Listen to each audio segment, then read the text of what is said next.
Updates చూద్దాం. Budget 2026-27కు ముందు కేంద్ర ప్రభుత్వం కీలక అడుగు వేసింది. కేంద్ర ఆర్థిక మంత్రిత్వ శాఖ అధ్యక్షతన రాష్ట్రాలు, శాసనసభ ఉన్న కేంద్ర పాలిత ప్రాంతాల ఆర్థిక మంత్రులతో ఫ్రీ బడ్జెట్ సమావేశాన్ని ప్రకటించింది. ఈ సమావేశం ద్వారా రాష్ట్రాల ఆర్థిక మంత్రుల నుంచి బడ్జెట్కు సంబంధించిన సూచనలు, అభిప్రాయాలు సేకరించారు. ఇది బడ్జెట్ రూపకల్పనలో భాగంగా నిర్వహిస్తున్న ప్రీ బడ్జెట్ సంప్రదింపులలో భాగమని ఆర్థిక వ్యవహారాల శాఖ స్పష్టం చేసింది. ఇదే అంశానికి సంబంధించి పూర్తి సమాచారాన్ని మా ప్రతినిధి సోమశేఖర్ అందిస్తారు. చెప్పండి సోమశేఖర్, మీ దగ్గర ఉన్న అప్డేట్స్ ఏంటి? వాస్తవానికి ఈసారి కేంద్రం బడ్జెట్ కొత్తగా కీలక అడుగులు వేస్తుందని చెప్పాలి. ఎందుకంటే ఈ ప్రీ బడ్జెట్ సమావేశం అనేది ఇప్పటివరకు ఎప్పుడు నిర్వహించలేదు. ఈ ప్రీ బడ్జెట్ సమావేశం ద్వారా ఒక కీలక అడుగు వేసిందని చెప్పాలి. ఎందుకంటే రాష్ట్రాలు అలాగే కేంద్ర పాలిత ప్రాంతాలు శాసనసభ సమావేశాలకు సంబంధించి శాసనసభ మంత్రులకు సంబంధించి అంటే ఇద్దరు ఆర్థిక మంత్రులు మన తెలుగు రాష్ట్రాల నుంచి ఇటు పయ్యావుల కేశవ్ ఆంధ్రప్రదేశ్ ఆర్థిక శాఖ మంత్రి, అలాగే తెలంగాణ నుంచి బట్టి విక్రమార్క ఇద్దరు కూడా హాజరయ్యారు. అయితే వీళ్ళ నుంచి కొన్ని సలహాలు, సూచనలు తీసుకున్నట్టు తెలుస్తోంది. న్యూఢిల్లీలోని చాణక్యపురిలో ఉన్న అశోక్ హోటల్ ఏదైతే ఉందో బ్యాంకెట్ హాల్ 3వ అంతస్తులో అయితే ఈ సమావేశం జరిగింది. ఇందులో అయితే ఇది కొంచెం పరిమితంగానే ఆహ్వానించారు అందరినీ. అలాగే మీడియాను కూడా పూర్తిగా లోపలికి ఆహ్వానించలేదు. దాంతో ఏంటంటే కొన్ని సూచనలు, సలహాలు అయితే తీసుకున్నారు. రేపు ఫిబ్రవరి 1వ తేదీన విడుదల కాబోతున్న బడ్జెట్ ఏదైతే ఉందో కేంద్ర బడ్జెట్, దానికి సంబంధించి సలహాలు, సూచనలు, సంప్రదింపులు జరిపినట్టు అర్థమవుతుంది. వాస్తవానికి బడ్జెట్ అంటేనే పన్ను మినహాయింపులు, అలాగే పన్ను లిమిటు, అలాగే పన్ను స్లాబుల గురించి ప్రధానంగా సామాన్య అలాగే మధ్యతరగతి ప్రజలు ఎదురు చూస్తూ ఉంటారు. గత బడ్జెట్ లో మనం చూసుకుంటే ఆదాయ పన్ను పరిమితిని కేంద్రం పెంచుతూ వస్తుంది. అంటే గత బడ్జెట్ లో దాదాపు 12 లక్షల వరకు ఆదాయం లోపు ఉన్న వాళ్ళు పన్ను చెల్లించాల్సిన అవసరం లేదు అనే ఒక రిబేట్ తీసుకొచ్చింది అప్పట్లో. ఇప్పుడు రేపు ప్రవేశపెట్టబోతున్న బడ్జెట్ ఏదైతే ఉందో ఫిబ్రవరి 1వ తేదీన ఈ బడ్జెట్ లో ఇన్కమ్ ట్యాక్స్ స్లాబులకు సంబంధించి కేంద్ర ప్రభుత్వం ఒక కీలక నిర్ణయం తీసుకునే అవకాశం ఉంది అనేది స్పష్టంగా అర్థమవుతుంది. కొన్ని అంచనాలు కూడా వేస్తున్నారు నిపుణులు. ఎందుకంటే ఈసారి బడ్జెట్ లో దాదాపుగా 24 లక్షలకు పైన ఉన్న ఆదాయానికి ఎవరైతే పన్ను చెల్లిస్తారో వాళ్ళందరికీ ఊరట కల్పించే అవకాశం ఉంది అనేది నిపుణుల అంచనా. ప్రస్తుతం ఉన్న స్లాబుల ప్రకారం చూసుకుంటే 24 లక్షలకు మించి ఆదాయం సంపాదించే వారికి పన్ను రేటు అనేది 30% వరకు ఉంది. అంటే రేపు రానున్న బడ్జెట్ లో దీన్ని ఒకవేళ 35 లక్షలకు కూడా పెంచే అవకాశం ఉంది అనేది వినిపిస్తుంది. ఎందుకంటే ద్రవ్యోల్బణం అలాగే ఆర్థిక పరిస్థితుల కారణంగా లిమిట్ పెంచాలి అనేది కేంద్ర ప్రభుత్వం యోచిస్తుంది. ఈ లిమిట్ పెంచడం వల్ల మధ్యతరగతి అలాగే ఉన్నతి మధ్యతరగతి ప్రజలకు కూడా ప్రయోజనం చేకూరే అవకాశం అయితే ఖచ్చితంగా ఉంటుంది. దీనివల్ల ప్రజల చేతుల్లో ఎక్కువ డబ్బులు ఉండడం, అలాగే రొటేషన్ అనేది జరుగుతాయి. రొటేషన్ ఎప్పుడైతే జరుగుతుందో కొనుగోలు పెరుగుతాయి. దీనివల్ల దేశ ఆర్థిక వ్యవస్థకి లాభం జరిగే అవకాశం ఉంది అనేది నిపుణులు అంచనా వేస్తున్నారు. అంతేకాదు వీళ్ళకి గనక ఈ పన్ను తగ్గింపు వల్ల రియల్ ఎస్టేట్ రంగం కానీ అలాగే ఆటోమొబైల్ రంగాలు కానీ ఇలాంటివి కొన్ని రంగాలు అభివృద్ధి చెందే అవకాశం ఉంటుంది లిమిట్ కనుక పెంచితే. అలాగే ఇవి ఎప్పుడైతే ఈ పన్నుకు సంబంధించి డబ్బులు మిగులుతాయో ఇవి మిగిలిన రంగాలకు కూడా ఖర్చు చేస్తే ఒకవేళ మధ్యతరగతి ప్రజలకి భారీ ఊరట లభించినట్టు కూడా అవుతుంది. అంతేకాదు పారిశ్రామిక అభివృద్ధి జరగాలి అన్న పారిశ్రామిక వర్గాల్లో ఇప్పటికే వెనకబడి ఉన్నాయని చెప్తున్న నేపథ్యంలో ఈ బడ్జెట్ వాళ్ళకు కూడా ఊరటనిస్తుంది అనేది. అంతేకాదు ఈ బడ్జెట్ లో మరొక ప్రత్యేకత ఏంటి అంటే ప్రస్తుతం కేంద్ర ఆర్థిక శాఖ మంత్రిగా ఉన్న నిర్మలా సీతారామన్ ఇది 9వ యూనియన్ బడ్జెట్ ప్రవేశపెట్టబోతున్నారు. ఇది కూడా ఒక రికార్డు. పైగా ఫిబ్రవరి 1వ తేదీ ఆదివారం వచ్చింది. భారతదేశ చరిత్రలోనే ఆదివారం సభ నిర్వహించి బడ్జెట్ ప్రవేశపెట్టడం అనేది ఇదొక రికార్డు కూడా చెప్తున్నారు. వాస్తవానికి ప్రస్తుతం ఆర్థిక శాఖ మంత్రిగా ఉన్న నిర్మలా సీతారామన్ 2019 నుంచి కూడా వరుసగా మొత్తం 8 బడ్జెట్లు అంటే ఇంటర్మ్ బడ్జెట్లు కానీ లేదంటే ఫుల్ బడ్జెట్లు కానీ ప్రవేశపెట్టారు. ఇప్పుడు 2025లో మన 8వ బడ్జెట్ ప్రవేశపెట్టి రికార్డు సృష్టించారు. ఇప్పుడు 9వ బడ్జెట్ ప్రవేశపెడుతున్నారు. దీని ద్వారా మరొక రికార్డు ఆమె సొంతం కాబోతోంది. వాస్తవానికి గతంలో చూసుకుంటే మొరార్జీ దేశాయ్ 10 బడ్జెట్లు ప్రవేశపెట్టారు అప్పట్లో. కాకపోతే వరుసగా కాలేదు. కానీ ఇక్కడ నిర్మలా సీతారామన్ మాత్రం వరుసగా ప్రవేశపెడుతున్నారు. అందుకని ఖచ్చితంగా 9వ బడ్జెట్ ప్రవేశపెట్టే రికార్డు వరుసగా కేంద్ర ఆర్థిక శాఖ మంత్రి నిర్మలా సీతారామన్ ప్రధానమంత్రి నరేంద్ర మోడీ నాయకత్వంలో కూడా ఇది మరొక మైల్ రాయి అని చెప్పాలి. మోడీ 2014లో అధికారంలోకి వచ్చిన తర్వాత ఇప్పటి వరకు చాలా బడ్జెట్లు ప్రవేశపెట్టేది. కానీ ఇప్పుడు 3వసారి అంటే 3.0 ప్రభుత్వం మోడీ ప్రభుత్వం కొనసాగుతుంది. ఈ బడ్జెట్ ద్వారా ఆర్థిక వృద్ధి అలాగే మౌలిక సదుపాయాలు అలాగే ఉపాధి కల్పనపై కూడా దృష్టి సారించే అవకాశం కనిపిస్తుంది ఈ 3.0లో. పైగా ఇది పూర్తి స్థాయి బడ్జెట్. ఈసారి ఈ బడ్జెట్ ప్రాధాన్యాంశాలు కొన్ని మార్పులు కూడా వచ్చే అవకాశం ఉంటుంది అనేది ఆర్థిక నిపుణుల అంచనా. వాళ్ళ అంచనా ప్రకారం టెక్నాలజీ కానీ, ఆరోగ్యం కానీ, మౌలిక సదుపాయాలు, అలాగే గ్రామీణాభివృద్ధి, అలాగే ఎగుమతులు, అలాగే చిన్న మధ్య తరగతి పరిశ్రమలు అంటే ఎంఎస్ఎంఎస్ అంటారు కదా, ఇవన్నిటి మీద ప్రత్యేక దృష్టి పెట్టే అవకాశం ఉంటుంది. అంతేకాదు గ్లోబల్ క్యాపబిలిటీ సెంటర్లు ఏవైతే ఉంటాయో GCCS అంటాం, అలాగే డిజిటల్ ఆర్థిక వ్యవస్థ, పెన్షన్ ఉత్పత్తులు, ఇటువంటి ఎన్నో రంగాలకు ప్రోత్సాహం లభించే అవకాశం ఉంటుంది ఈ బడ్జెట్ లో అనేది ఒక అంచనా అయితే వేస్తున్నారు. అంటే ఓవరాల్ గా చూసుకుంటే ఈ బడ్జెట్ దేశ ఆర్థిక ప్రగతికి ఒక కీలకమైనదిగా ఉంటుంది అనేది, వికసిత్ భారత్ లక్ష్యం వైపు మరింత బలంగా అడుగులు వేసే అవకాశం ఉంటుంది అనేది ఒక అంచనా వేస్తున్నారు. దేశ ప్రజలు ఈ బడ్జెట్ నుంచి పన్ను ఉపశమనం, అలాగే ఉపాధి అవకాశాలు, దీంతో పాటు మౌలిక సదుపాయాల అభివృద్ధి వంటి అంశాలపై చాలా ఆశలు పెట్టుకున్నారు. మరి ఫిబ్రవరి 1వ తేదీన నిర్మలా సీతారామన్ ప్రసంగం, అలాగే దేశ ఆర్థిక దిశను ఏ స్థాయిలో నిర్దేశించబోతోంది, బడ్జెట్ ఎలా ఉండబోతోంది అనేది అయితే వేచి చూడాలి. Srivarma. Thank you so much, Shekhar. Thanks for the update.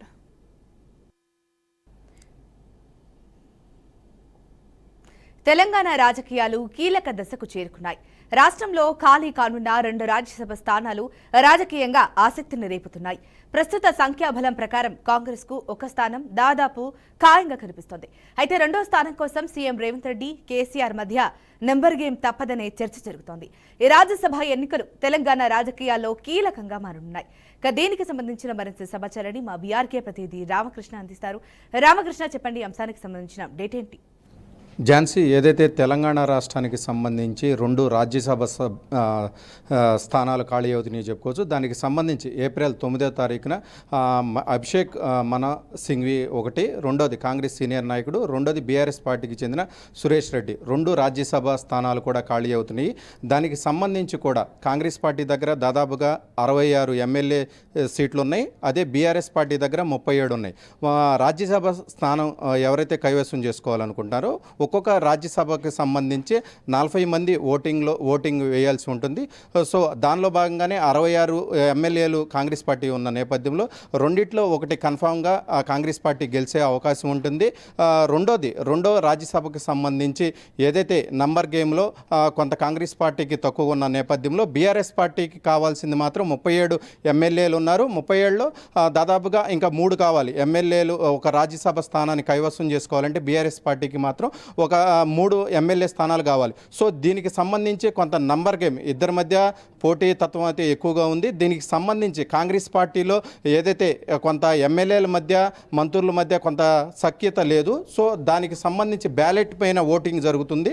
So ఇది సీక్రెట్గా జరుగుతుంది. సో ఎవరినైనా బీఆర్ఎస్ పార్టీ ఏదైతే దానికి సంబంధించి కొంత బీఆర్ఎస్ పార్టీకి ఓటు వేసే విధంగా ఏమన్నా చక్రం తిప్పే అవకాశం ఉందా?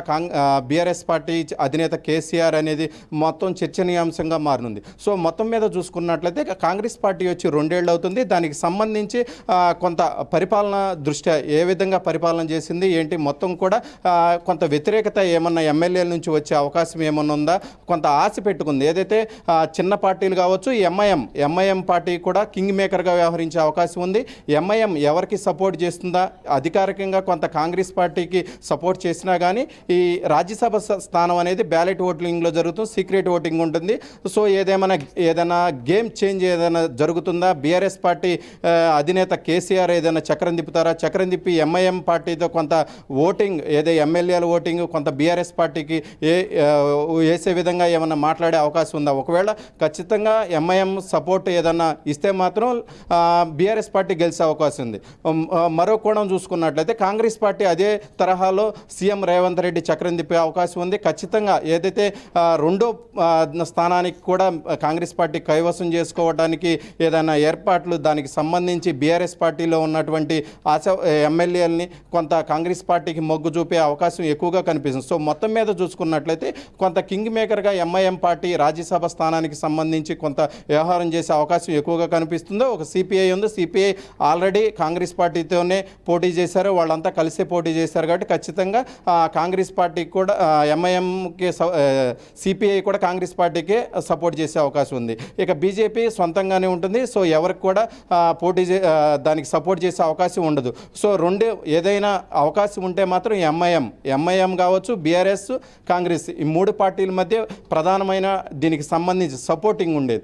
కాంగ్రెస్ పార్టీ ఖచ్చితంగా వ్యూహాలు రచిస్తుంది, దీనికి సంబంధించి అధికారంలో ఉంది. సో కొంత ఎమ్మెల్యేని ప్రలోభాలకు గురి చేసి ఖచ్చితంగా కాంగ్రెస్ పార్టీ వైపుకు తిప్పుకునే అవకాశం ఎక్కువ కీలకంగా ఉంది. అదే తరహాలో బీఆర్ఎస్ పార్టీ కూడా వ్యవహరించే అవకాశం మెండుగానే ఉంది. ఏదైతే కావాల్సిన నంబర్ ఖచ్చితంగా 3 కాబట్టి ఏదైనా అసంతృప్తిగా ఉన్నటువంటి కొంతమంది మంత్రులుగా అవకాశం ఇస్తామన్నారు. సో వాళ్ళకి ఏమైనా మంత్రిగా అవకాశం ఇవ్వలేదు. కొంత ఏదైనా నిరుత్సాహంలో ఉన్న వ్యక్తులు కొంతమంది సీక్రెట్గా ఓటింగ్ వేసే అవకాశం కూడా లేపలేదు. మొత్తం మీద చూసుకుంటే ఈ నంబర్ గేమ్ అనేది ఖచ్చితంగా ఉంటుంది. కింగ్ మేకర్ ఎవరు అనేది కొన్ని రోజులైతే వేచి చూడాల్సిన పరిస్థితి అయితే ఉంది. Jhansi. Right, thank you Ramakrishna for the update. Nalgonda మంత్రికి ఓ మహిళా అధికారికి మధ్య సంబంధాలు అంటూ సోషల్ మీడియాలో వార్తలు వైరల్ అయ్యాయి. ఇక ఈ నేపథ్యంలోనే మంత్రి కోమటిరెడ్డి వెంకటరెడ్డి స్పందించారు.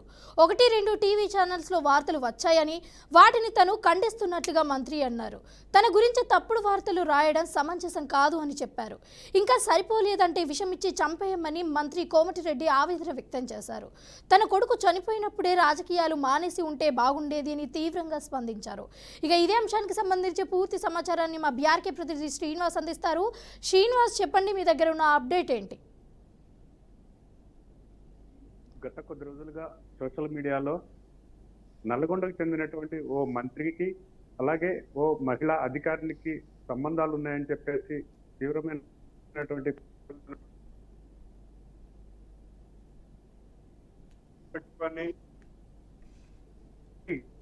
నల్గొండకు చెందినటువంటి మంత్రి కోమటిరెడ్డి వెంకటరెడ్డి ఈ రోజు ప్రెస్ మీట్ పెట్టి ఈ యొక్క విషయాలను ఖండిస్తూ తనకు చాలా బాధాకరమైనటువంటి ఈ విషయాన్ని నేను ఖండిస్తున్నానని చెప్పేసి నా జీవితంలో నేను ఎప్పుడు కూడా ఏ విధమైన చెడ్డ పేరు తెచ్చుకోలేదు.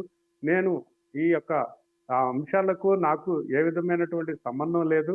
అయినా కానీ 1-2 టీవీ ఛానళ్ళలో అటువంటి విషయాలపైన దుష్ప్రచారం బాగా చేశారని, అలాగే దీనిపైన సోషల్ మీడియాలో కూడా బాగా హల్చల్ చేసినటువంటి నేపథ్యంలో ఇది ప్రచారం సరిపోకపోతే ఈ యొక్క నాకు ఇంత ఇషమిచ్చేసి చంపేయండి అని చెప్పేసి ఘాటైనటువంటి ఈ యొక్క పదజాలం వాడి తను చాలా మానసికంగా ఇబ్బంది పడుతున్నానని చెప్పేసి కూడా వ్యాఖ్యానించినటువంటి నేపథ్యం ఉంది.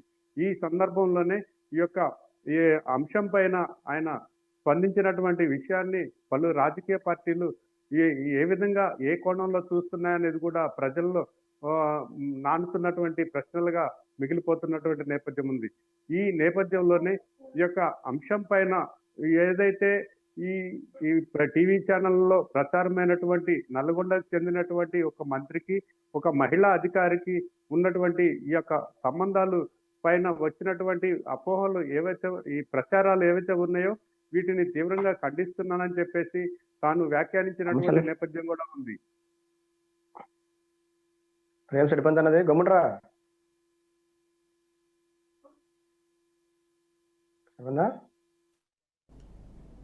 Thank you for the update Srinivas. మిగిలిన అప్డేట్స్ చూద్దాం. ఆంధ్రప్రదేశ్ రాష్ట్ర రాజధాని అమరావతిపై వైసీపీ స్టేట్ కోఆర్డినేటర్ సజ్జల రామకృష్ణారెడ్డి కీలక వ్యాఖ్యలు చేశారు. అమరావతిని వైసీపీ అధినేత వైఎస్ జగన్మోహన్ రెడ్డి ఎప్పుడూ వ్యతిరేకించలేదని స్పష్టం చేశారు. అమరావతిలో నిర్మాణాల పేరుతో దోపిడీ చేస్తున్నారని ఆరోపించారు. అమరావతిలో అన్యాయం, అవినీతిపై ఎందుకు ప్రశ్నించకూడదు అని ప్రశ్నించారు. అమరావతి పేరుతో కూటమి నేతలు పెద్ద స్కామ్ చేస్తున్నారన్నారు. ఇక సజ్జల వ్యాఖ్యలపై మంత్రి నారాయణతో పాటు సీఎం చంద్రబాబు తీవ్ర స్థాయిలో స్పందించారు. ఇదే అంశానికి సంబంధించి పూర్తి సమాచారాన్ని మా ప్రతినిధి సుబ్బు అందిస్తారు. చెప్పండి సుబ్బు.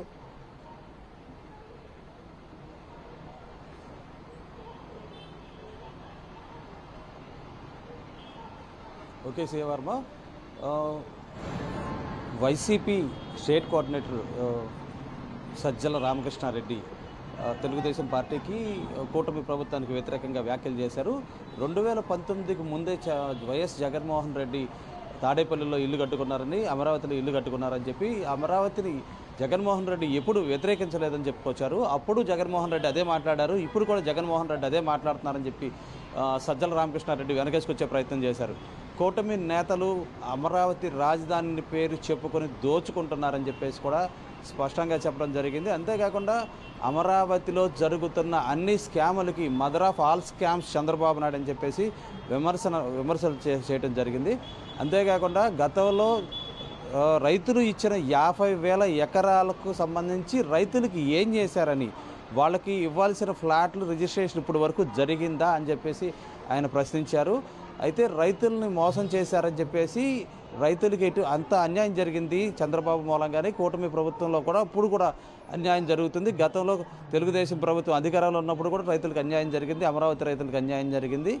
ఇప్పుడు కూడా అన్యాయం జరుగుతూనే ఉంది కూటమి ప్రభుత్వంలో అని చెప్పేసి చెప్పడం కూడా జరిగింది. అమరావతి అభివృద్ధికి 1,00,000 కోట్ల రూపాయలు కావాల్సి వస్తుందని చెప్పేసి, ప్రస్తుతం జరుగుతున్నది అభివృద్ధి కాదని చెప్పి అభివృద్ధి పేరుతో దోచుకుంటున్నారు కూటమి నేతలని చెప్పేసి కూడా సజ్జల రామకృష్ణారెడ్డి వ్యాఖ్యలు చేయడం జరిగింది. అంతేకాకుండా అమరావతిలో కట్టడాలు జరుగుతున్నాయి అనేది కూడా పెద్ద బూటకం అని చెప్పేసి కూడా సజ్జల రామకృష్ణారెడ్డి వ్యాఖ్యలు చేయడం జరిగింది. జగన్మోహన్ రెడ్డి మొదటి నుంచి కూడా అమరావతి, విజయవాడ, గుంటూరు జిల్లాల మధ్యలో ఉంటేనే శరవేగంగా అభివృద్ధి చెందుద్దని చెప్పేసి జగన్మోహన్ రెడ్డి కూడా అంగీకరించిన నేపథ్యం ఉందని చెప్పేసి కూడా సజ్జల రామకృష్ణారెడ్డి చెప్పడం జరిగింది. అంతేకాకుండా ప్రస్తుతం రాష్ట్రంలో ఒక విపరీతమైన ప్రభుత్వం నడుస్తుందని చెప్పేసి కూడా చెప్పడం జరిగింది. ఏదైతే తిరుమల మద్యం కేసులో రాజద్రోహం కేసు పెట్టారని చెప్పేసి వ్యాఖ్యానించడం జరిగింది. అధికారం చేతిలో ఉందని విచ్చలవిడిగా వ్యవహరిస్తూ సరికాదని చెప్పేసి కూడా సజ్జల రామకృష్ణారెడ్డి హితవు పలకడం జరిగింది. వాళ్ళందరి మీద కూడా ఇలాంటి రాజద్రోహం కేసులు ఏ రకంగా పెడతారని చెప్పేసి కూడా ప్రశ్నించడం జరిగింది. అంతేకాకుండా జగన్మోహన్ రెడ్డి పుట్టినరోజు నాడు ఒక మేకపోత తలకాయ బలిస్తేనే పెద్ద రాద్దంతం చేసి వాళ్ళందరినీ కూడా నడి రోడ్డు మీద నడిపించుకుంటా పోలీస్ స్టేషన్కి, కోర్టుకి తీసుకెళ్ళడం జరిగిందని చెప్పేసి ఒక రాష్ట్ర స్థాయి డీజీపీ, రాష్ట్ర స్థాయిలో ఉన్న డీజీపీ వెహికల్స్ లేకపోవడం వల్ల వాళ్ళని నడిపించామన్నది చాలా హాస్యాస్పదంగా ఉందని చెప్పేసి కూడా వ్యాఖ్యానించడం జరిగింది. అధికారం చేతిలో ఉందని కదా విచ్చలవిడిగా కేసులు పెట్టడం తగదని చెప్పేసి కూడా హితవు పలకడం జరిగింది. అంతేకాకుండా బాలకృష్ణ సినిమా సందర్భంగా మేకపోతుల తలను దండగా గుచ్చి వేసిన సందర్భం కూడా ఉంది. వాళ్ళ మీద ఎందుకు కేసులు పెట్టలేకపోయారని చెప్పేసి కూడా ప్రశ్నించడం జరిగింది. అంతేకాకుండా కోవిడ్ సమయంలో చంద్రబాబు నాయుడు ఎక్కడున్నారని ప్రశ్నించారు. అది కాకుండా చంద్రబాబు నాయుడు హైదరాబాద్లో ఉండి కోవిడ్ సమయంలో వారానికి ఒకసారి అమరావతికి రాలేదా అని చెప్పి ప్రశ్నించడం జరిగింది. చంద్రబాబు నాయుడు విదేశీ పర్యటనలకు వెళ్ళినప్పుడు ఎందుకని అధికారులకు కానీ వేరే వాళ్ళ అధికారులకు కానీ అధికారికంగా ఎందుకు వెళ్ళట్లేదు, దొంగచాటుగా ఎందుకు విదేశీ పర్యటనలకు వెళ్తున్నారని చెప్పేసి లోకేష్ కూడా విదేశీ పర్యటకులు దొంగచాటుగా వెళ్తున్నారని చెప్పేసి కూడా వ్యాఖ్యానించడం జరిగింది. వారానికి ఒకసారి చంద్రబాబు హైదరాబాద్ ఎందుకు వెళ్తున్నారు, వారానికి ఒకసారి లోకేష్ బాబు హైదరాబాద్కి ఎందుకు వెళ్తున్నారని చెప్పేసి కూడా ప్రశ్నించడం జరిగింది. ఈ టోటల్గా చూసుకుంటే సజ్జల రామకృష్ణారెడ్డి వీళ్ళందరి మీద కూడా విపరీతమైన వ్యాఖ్యలు చేయడం జరిగింది. వీటన్నిటికీ కూడా మనకి మున్సిపల్ మినిస్టర్ ఎవరైతే నారాయణ ఉన్నారో ఆయన తీవ్రమైన ఘాటుగా సమాధానం చెప్పడం సజ్జల వ్యాఖ్యలకి. జగన్మోహన్ రెడ్డికి అమరావతి మీద చిత్తశుద్ధి ఉండుంటే ఈ 5 ఏళ్లలో అమరావతిని ఎందుకు ఇలా చేశారని కూడా నారాయణ ప్రశ్నించడం జరిగింది. అంతే తీవ్రంగా చంద్రబాబు నాయుడు కూడా స్పందించడం జరిగింది. అమరావతి మీద జగన్కి ఎంత ప్రేమ ఉందో వందల రోజులు దీక్షలు చేసిన రైతులకు తెలుసు అని చెప్పేసి కూడా చంద్రబాబు నాయుడు వ్యాఖ్యలు చేయడం జరిగింది. ఇది మొత్తంగా ఇక్కడ ఉన్న పరిస్థితి అయితే CA Varma. Right Subbu, thank you.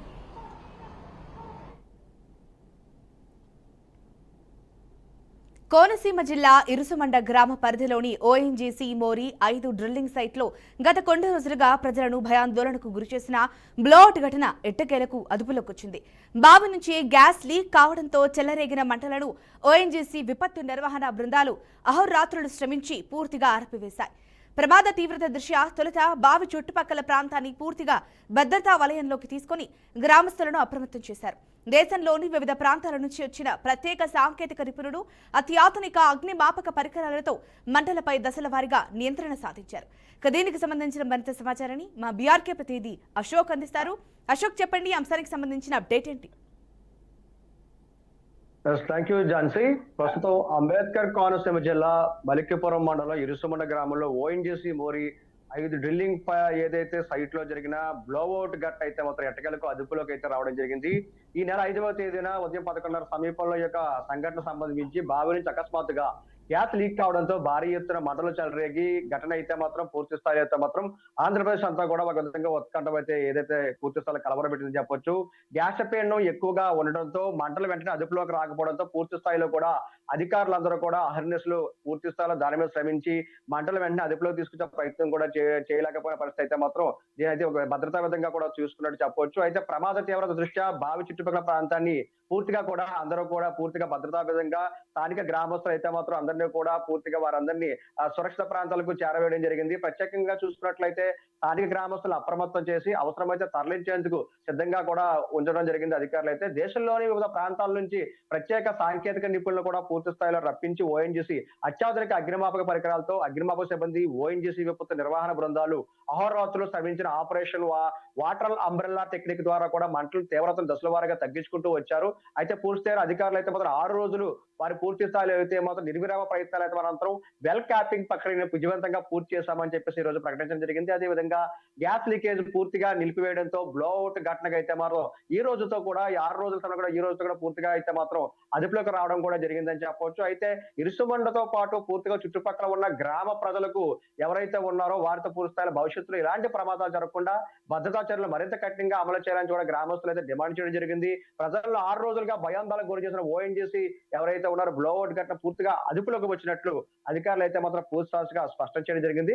ఇప్పటికే దీని మీద పూర్తిగా కూడా ఎందుకంటే పూర్తి స్థాయిలో శాశ్వత పరిష్కారం అనేది కూడా ఈ యొక్క అంబేద్కర్ కోనసీమ జిల్లాలో ఓఎన్జీసీ నుండి ప్రజలకు శాశ్వత పరిష్కారం కంపల్సరీ కలగజేయాలని చెప్పేసి ఇప్పటికే కూడా చాలా మంది కూడా దీని మీద ఆగ్రహం అయితే ప్రజలందరూ ఆవేదన వ్యక్తిస్తున్నారు.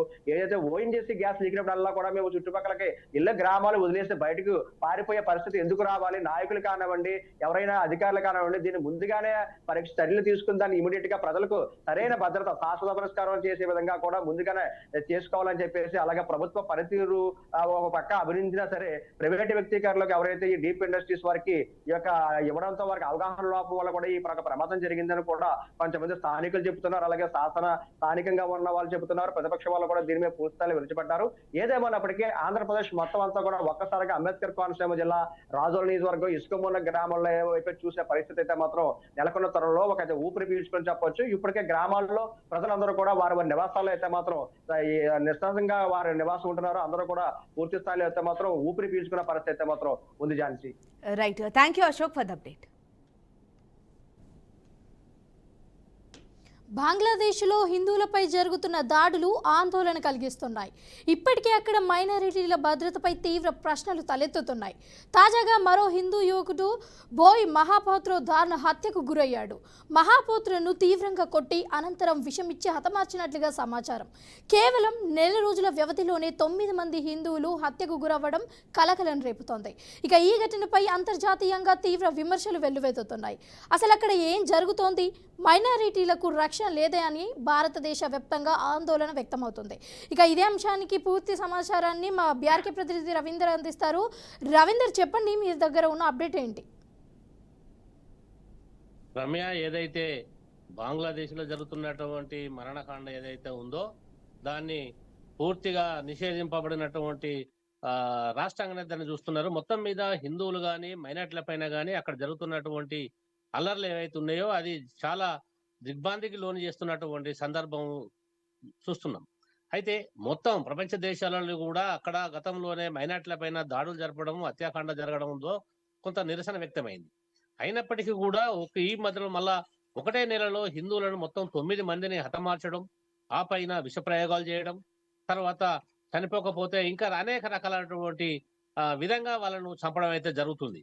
అయితే మొత్తం బంగ్లాదేశ్లో ఈ విధంగా ఎందుకు జరుగుతున్నది, దీని ఏ విధంగా చూడాలనేది కూడా ప్రపంచ దేశాల్లో కూడా దాని మీద ఒక నిఘా సమాచారం అయితే పెట్టి చూస్తున్నారు. మొన్నటి మైనార్టీలు, ఈరోజు హిందువులు. అంటే దీని వెనకాల ఎవరి దేశ వాళ్ళ నుంచి అయినా హస్తం ఉందా, లేకుంటే రెచ్చగొట్టే ధోరణియా, లేకుంటే ఇండియా పైన ఏం చేయాలనేటువంటి ధోరణి జరుగుతుందా అనేది కూడా మొత్తం మీద కూడా దాని మీద ఒక సందిగ్ధం అయితే నెలకొని ఉన్నది. ప్రపంచ దేశాలు కూడా ఏంది ఇంత మరణకాండ జరుగుతున్నప్పటికీ కూడా ఆ దేశం పైన మరి ఏ విధమైనటువంటి చర్య తీసుకుంటారు, రేపు భారతదేశం కూడా వాళ్ళ పైన ఏ విధమైనటువంటి ఆక్షేపణలు కానీ ఏ విధమైనటువంటి తిరిగి సమాధానం చెప్పే విధంగా కూడా అది ఒక ఆలోచన విధానంగానే ఉన్నది. మొత్తం మీద చూసినట్లయితే కూడా ప్రపంచ దేశాలన్నీ కూడా భారతదేశం అంటే శాంతియుత దేశం కాబట్టి కానీ మనం చూస్తున్నాము అక్కడ ఉన్న హిందువులకు మైనార్టీలకు రక్షణ లేకుండా పోతుంది అని అంటే అక్కడ ఆ దేశంలో ఉన్న మరి బయట పంపడానికా లేకుంటే ఆ దేశంలో లేకుండా చేయడానికి కోసమా ఏందనేది ఇంకా మొత్తం తెలియదు కానీ మొత్తం మీద ప్రపంచ దేశాలు మాత్రం కొంత సందిగ్ధం నెలకొని ఉన్నది. దానిపైన అక్కడ ఏం చర్యలు తీసుకుంటారు, వాళ్ళకి భద్రత ఏ విధంగా కల్పిస్తారు, మైనార్టీలకు కానీ హిందువులకు కానీ ఈ దమనకాండ జరగకుండా ఎలా నిరోధించగలుగుతారు అనేది కూడా వేసి చూడాలి. దీనికి మొత్తం మీద కూడా హిందువుల పక్షాన కూడా అక్కడ అంబాసిడర్ వాళ్ళు కూడా దాని మీద నిరసన వ్యక్తం చేస్తున్నారు. హిందువులు కానీ మైనార్టీలు కానీ బహిరంగంగా బయటకు వచ్చి దాని మీద ఆక్షేపాలు చెప్పి ఈ దాడుల పైన ఏ విధమైనటువంటి రక్షణ కల్పిస్తారనేది ఆ దేశం పైన ఒక ప్రెజర్ అయితే తీసుకొస్తున్నారని చెప్పవచ్చు. Ramya, thank you for the update Ravinder. ఇవే 686 అప్డేట్స్. మరిన్ని అప్డేట్స్ కోసం చూస్తూనే ఉండండి వీఆర్కే న్యూస్. తెలుగుకోటి సత్తా.